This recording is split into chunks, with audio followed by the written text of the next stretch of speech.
And so we have arrived at Barry Bonds, the apex predator of the steroid era, the man who defined and shaped the way baseball fans and the media think about and talk about steroids, as well as other performance-enhancing drugs. Where to even begin discussing the legacy of Barry Bonds and PEDs? I suppose we should start with a brief overview of Bonds' career so we know who we're dealing with here. After all, Bonds has become such a cartoon villain of the steroid era that people can lose track of who he really was as a player. He's the son of Bobby Bonds, a three-time All-Star outfielder in the 70s with San Francisco, so Barry grew up in the Bay Area and was drafted by his hometown Giants out of high school but went to college instead. After college, he was drafted by the Pittsburgh Pirates and made the Major League team in 1986. By the early 90s, Bonds had emerged as the best player in the game. He won 3 MVPs in 4 years and left Pittsburgh to sign with the Giants for what was then the biggest free agent contract in baseball history in 1993. In 1996, he became the second player ever to join the 40-40 club with 40 home runs and 40 stolen bases. But the capstone to his career, the real crux of the matter for our purposes, came later, around the turn of the century, when his already historic production took an even bigger jump. Most famously, Bonds broke the single-season home run record in 2001. There's a high drive, deep into right center field, to the big part of the ballpark, number 71, and what a shot! Over the 421-foot marker! The deepest part of any ballpark in the National League, and Barry Bonds is now the home run king, number 71, and it was impressive. But it wasn't just that year. The 3 best offensive seasons in Major League history, at least by adjusted OPS, are seasons Bonds had between 2001 and 2004. For all 4 seasons in that window, he led the majors in on-base percentage and slugging percentage. But even that understates it, because it wasn't just that he led the league. He was so significantly better than the rest of the league that it was almost like he solved baseball. In 2004, for example, his OPS was 30% higher than the next best player in the league. For comparison, that's about the same as the gap between the number 2 player and the league average player. So Bonds was like a whole standard deviation away from the rest of baseball. Honestly, his production was so amazing in that stretch that sometimes when I'm bored, I just stare at Bonds' baseball reference page in wonder. For the purposes of this video, I'm going to refer to this period, the window between 2001 and 2004, as the peak, because it's really this period that is important for the steroid conversation. Thanks to the reporting of Mark Faneru-Wada and Lance Williams, we have good evidence that Bonds was using illegal performance-enhancing drugs supplied by Balco starting in 1999. Now, just like in my previous video on Roger Clemens, I'm not going to go into the evidence against Bonds. If that's what you're interested in, then I suggest reading Game of Shadows, the book by Faneru-Wada and Williams, which is pretty well reported, if not always super analytically sound. But for this video, which is primarily focused on the effects of those drugs, I'm just going to be assuming the case against Bonds is true, even though he himself has long maintained only that he took the cream and the clear by accident because his trainer told him they were legal supplements. But the book alleges much more widespread and systemic use, and almost no fans or media members or even other players seem to believe Bonds' denial. Now, I should clarify that the conventional wisdom is that Bonds' steroid use started around 1999, and I'll talk about why the timing is important later. But when I talk about the peak, I'm really talking about 2001 to 2004. Obviously, that timing discrepancy alone doesn't disprove the effects of steroids. He likely continued using drugs throughout the peak, and the effects might have been delayed for any number of reasons. But it does hint at something I'll get to later, which explains why steroids alone cannot explain the peak. But the years that truly cry out for explanation, that really feel a degree removed from Bonds' previous best seasons and all the other great individual seasons in baseball history, those really lasted just those 4 years, from 2001 to 2004. And I admit, right out front, that the peak really is strange. There's no denying that. I personally do not have an easy explanation for how Bonds was just so damn good during the peak. So good that he was able to break the game of baseball for those 4 seasons. It defies logic, and so I understand the temptation to attribute it all to steroids and PEDs, which seem like a convenient explanation, especially since we have such strong evidence linking him to Balco during this time. But it's actually precisely because Bonds is such an outlier that we should be more cautious with our conclusions about how steroids affected him. After all, Bonds was not the only player using steroids. He wasn't even the only player affiliated with Balco, yet his production those years was really sui generis. Nobody in baseball history, either before him, during the steroid era, or since, has come close to replicating that kind of production. And this is really the central tension with using Bonds to make claims about steroids generally. Barry Bonds was just a unique player who defied most normal rules in baseball history, so it's just very hard to extrapolate general rules from his example. He was, in a very literal sense, exceptional. He was the exception, and so we ought to tread carefully before attributing things about the peak to steroids when we do not see those types of changes in steroid users as a group. Unfortunately, people end up doing exactly the opposite when it comes to Bonds. They treat steroids as a kind of god of the gaps, an almost mystical explanation for every strange thing about Bonds' late career. And then, because those years were so crazy, that makes steroids seem almost all-powerful.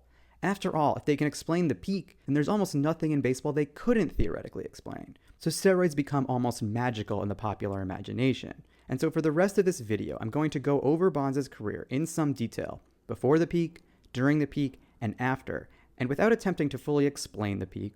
Like I said, that's impossible, but I'm going to try to put it in perspective and add some caveats that caution against drawing too many conclusions about steroids from the Bonds example.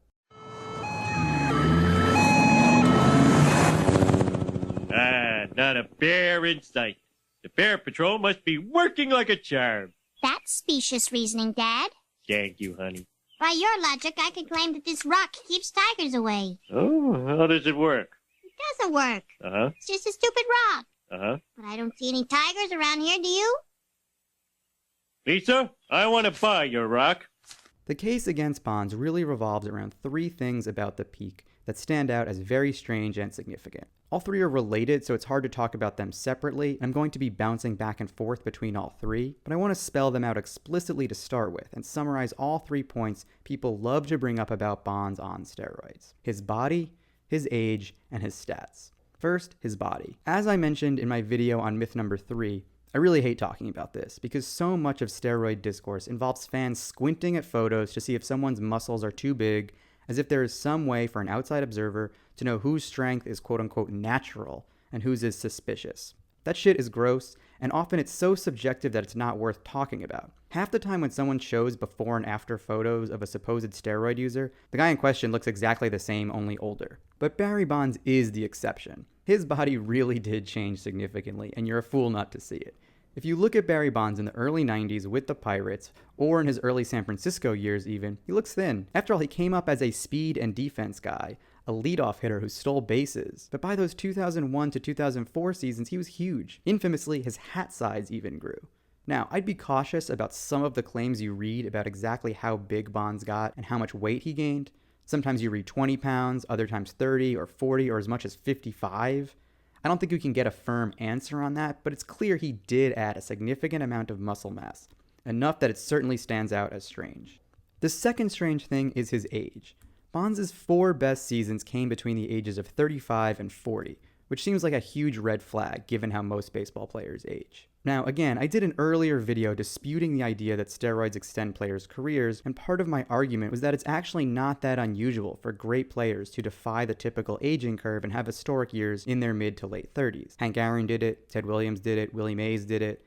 But it's not just that Bonds had some good years after turning 35. It's that he had his 4 best seasons, which are the best seasons ever offensively, all right in a row, all after turning 35. That specific aging pattern is pretty unusual, especially among guys who are not even late bloomers. So that also stands out as strange. And then the last thing is, as I said, just how freaking good he was from 2001 to 2004. Look at all that bold on his page. This is almost certainly the best 4-year stretch of any hitter in baseball history. It includes, obviously, the single-season home run record, but it also includes the 3 highest walk totals in baseball history, the 2 highest on-base percentages ever recorded, and the highest slugging percentage ever recorded.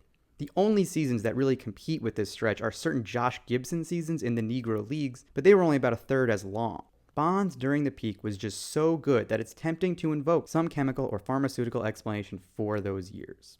But we have to start putting these facts in context, and that brings us to our first caveat, which is the simple fact that pre-steroids Barry Bonds, that is Bonds before the peak and before 1999, when he is alleged to have begun working with Greg Anderson and Balco, was already an exceptional player who, despite winning 3 MVP awards and signing the biggest contract in baseball history, was weirdly underrated. That's strange to say, but it's true. In 2001, before any steroid allegations came out, Bill James called Barry Bonds the most unappreciated superstar of his lifetime. He ranked Bonds as the best player of the 1990s. The 90s, remember, before the peak, and said the second best player of that decade was closer in value to number 10 than he was to Bonds at number 1. That's how much better Barry Bonds was than the rest of the league. A full standard deviation better than anyone else. And yet he was never the kind of public star that Ken Griffey Jr. or Mark McGwire were. Part of that was Bonds' prickly personality, but another issue was that he was truly an all-around player. This is another one of Bill James' insights. Specialists, or players who do one thing really, really well, tend to be overrated, whereas guys who do a little of everything tend to be underrated. And Bonds really did everything well, which people sometimes forget because he became so associated with home runs later in his career. But Bonds was, for example, a great defensive left fielder, winning 8 Gold Gloves in the 90s. This was a time, by the way, that the Gold Glove didn't differentiate outfield positions, so often they just went to 3 center fielders. But Bonds played elite defense even in left field. He had 184 total zone runs saved, which is 49 more than any other left fielder since that stat was invented in 1953.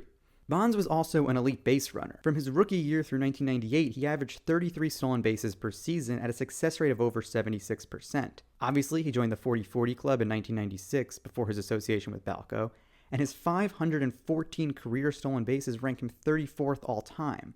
About half of the players who are ahead of him on that list have career home run totals in just the double digits. That is, they were specialists, guys who were known almost exclusively for speed. Only 2 of those guys hit more than 200 home runs, and even Rickey Henderson, who has the most of anyone ahead of Bonds on the stolen base list, finished with less than half as many home runs than Bonds hit. Even if you don't count a single home run that Bonds hit after he started using steroids, Bonds is still more than 100 home runs ahead of everyone who stole as many bases as he did in his career.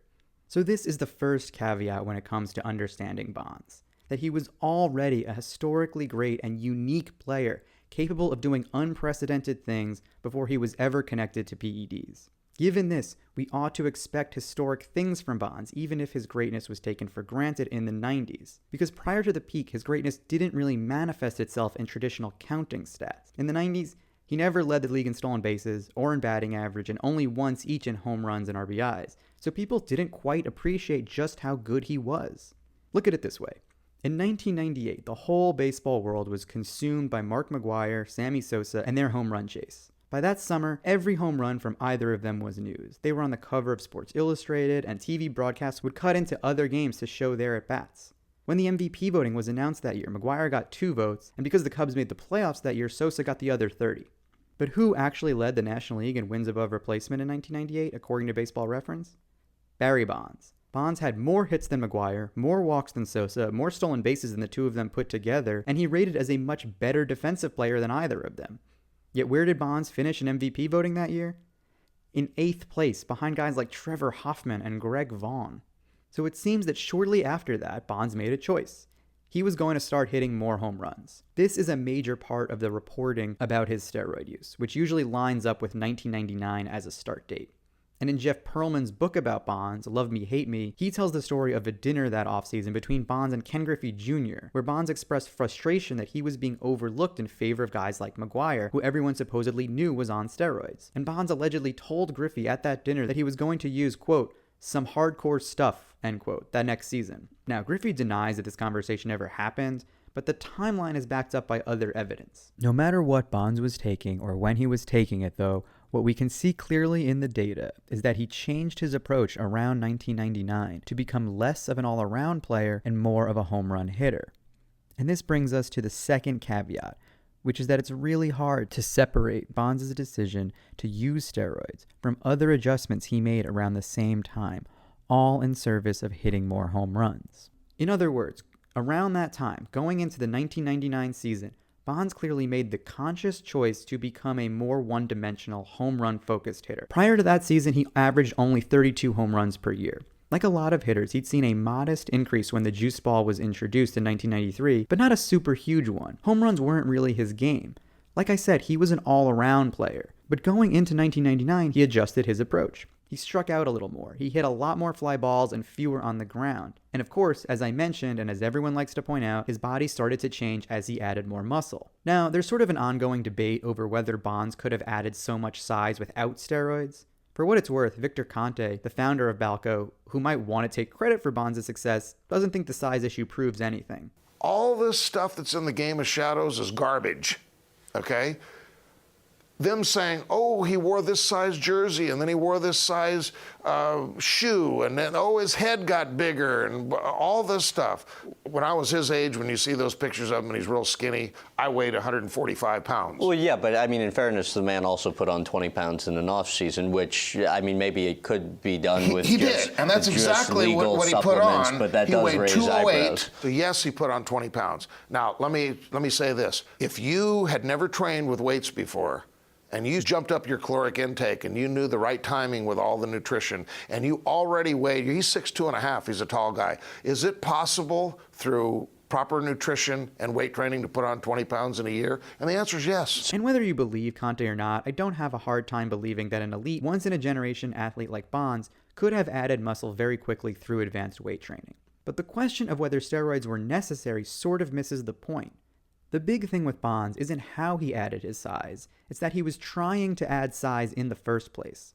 As I discussed in a previous video in this series, adding size is not always beneficial to a baseball player, and even in Bonds' case it came with some pretty serious downsides. For one, he stopped stealing bases. Prior to 1999, he had at least 40 stolen base attempts in almost every season of his career. But after, he never had even half that many, topping out at 17 tries and steadily declining until he retired after 2007. Also, that elite defense disappeared.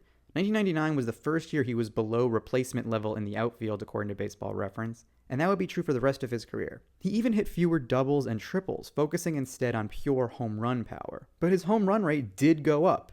Did it go up because he was getting bigger, or was he getting bigger as part of a number of changes he made to his game in the name of hitting more home runs and taking greater advantage of the juiced ball?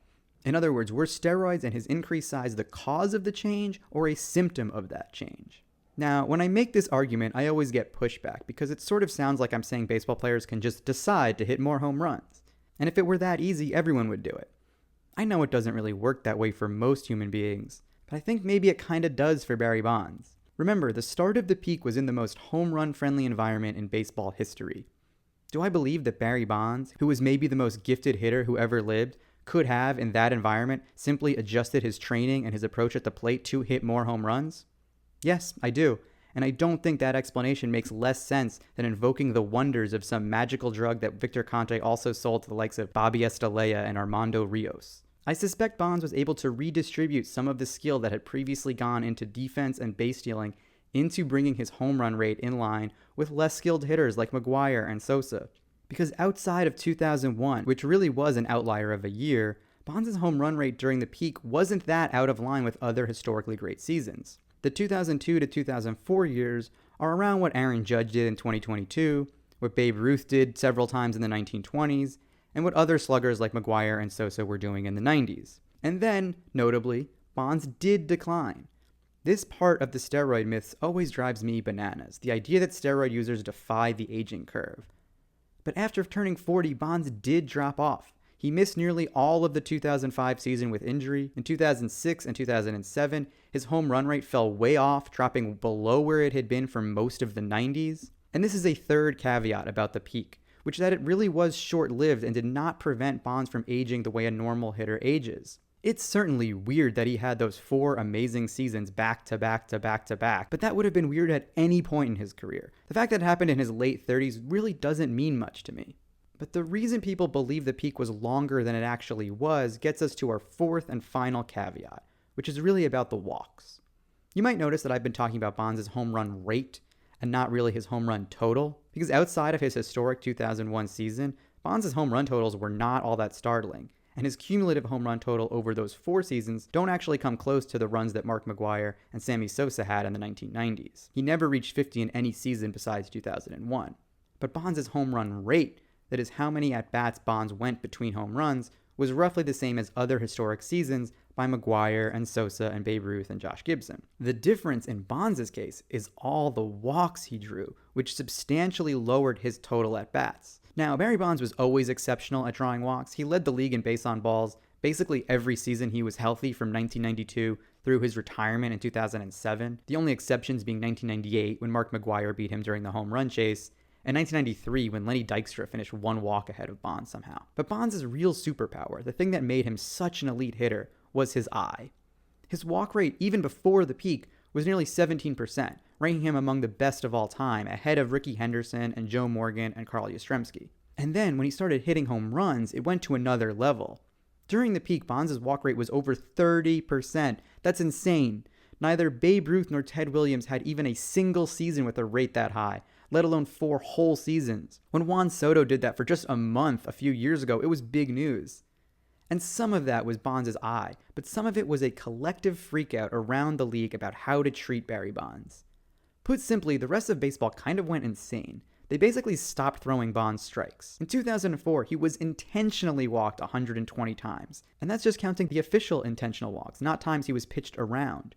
Nobody in baseball history, not named Barry Bonds, has ever been intentionally walked more than 45 times in a season, and yet he got all the way to 120. In a lot of years, 120 walks is enough to lead the whole league, and Bonds got there just on intentional walks. Of course, he also walked another 112 times in the more traditional manner, giving him a staggering, record-setting 232 walks that year, 62 more than the record Babe Ruth set back in 1923, which stood for nearly 80 years before Bonds broke it 3 times in 4 seasons.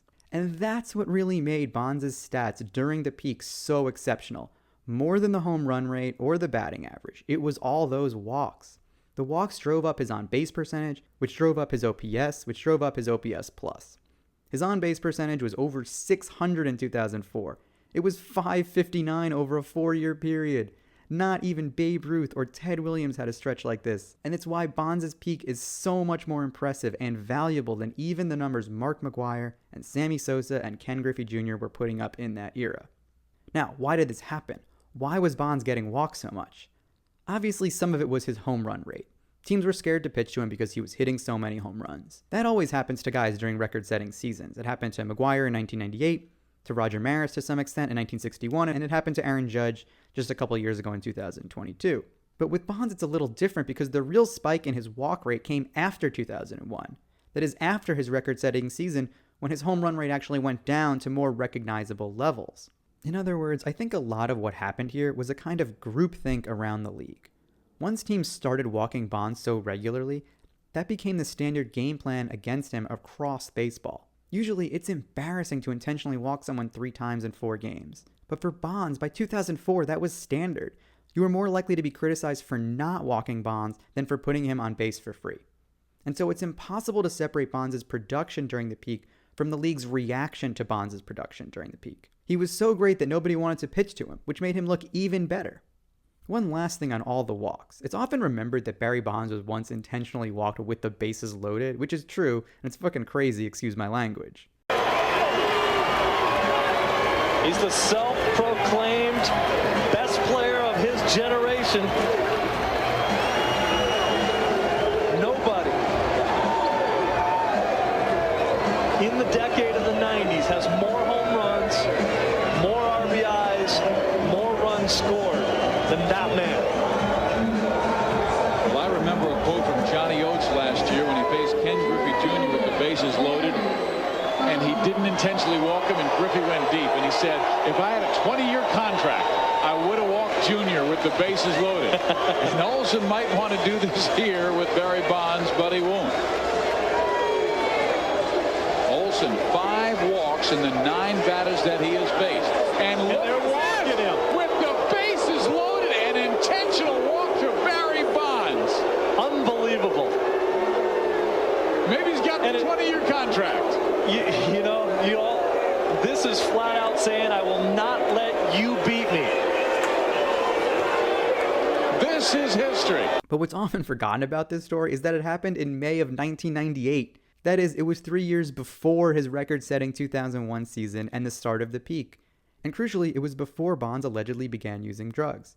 See, Barry Bonds was just built different, and he was already driving opponents insane even before the seasons of the peak. He had such an unprecedented combination of power and plate discipline that teams didn't know what to do with him, and that was true before he ever took full advantage of the home run-friendly environment. And so when he made a conscious decision to adapt his game and hit more home runs, his numbers went literally off the charts for 4 seasons. Did steroids play a role in that? Maybe, at the margins. In this case, I'm not going to rule it out. We know Bonds' drug use was coupled with other efforts to change his game and his size, and so it possibly was a contributing factor. But I remain skeptical, because we just don't see this kind of change in anyone else who used steroids, and it was more complicated in his case than people tend to remember. At the very least, the role of drugs was far, far smaller than people commonly think because of how often people forget the nuances I've tried to highlight here. That Barry Bonds was already an all-time great player with a unique and unprecedented skill set before he ever used drugs. That he made a conscious choice to pursue home runs in a very home run-friendly era, something that someone who was perhaps the best hitter of all time might have been able to take full advantage of. That his peak, though extended and obviously incredibly impressive, did not actually last forever, or much past his 40th birthday, and didn't prevent a natural decline with age. And finally, that it's impossible to disentangle how much of the production was about Bonds himself and how much was about a league-wide hysteria about how to treat Bonds in this period.